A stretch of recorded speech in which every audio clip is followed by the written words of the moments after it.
Viņš raksta, ka tad, ja kandidāti, tās esat jūs šajā gadījumā abas divas, ja viņi izrunā kāpjoši vārdu jauns, kāpjošā intonācijā, bet kauns izrunā krītošā intonācijā, tad viņi būs arī spējīgi izlasīt šo te tekstu, kas ir izloksnes piemērs, sēliskās izloksnes piemērs.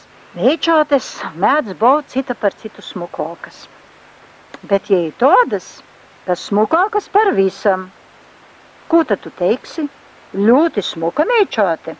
Par ko ļoti? Tā mēs sakam, brīsmīgi smuka. Nu, i pots redzi, kas mums par skaistu valodu.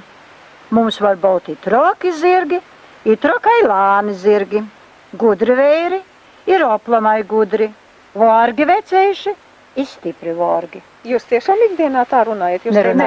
Nē. Kā es lasētu, ja? Citi saka, mūsu pusē visi tikai eimūti un eimūt.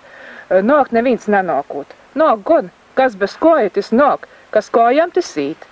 Vosara nāk, vokars nāk, mīks nāk, smīkli nāk, šķaudas nāk, jubileja nāk, daudz kas nāk.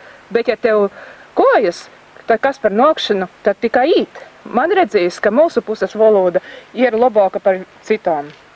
Reizemnīki cita vārdi nezina, tik ļūti un ļūti, a mums nekas nav ļūti. Mums vārdu natraukst, piemēra pēc ņemsim vīgli.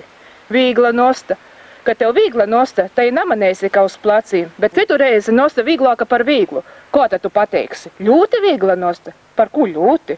Tad mēs sakam, smogi vīgla nosta.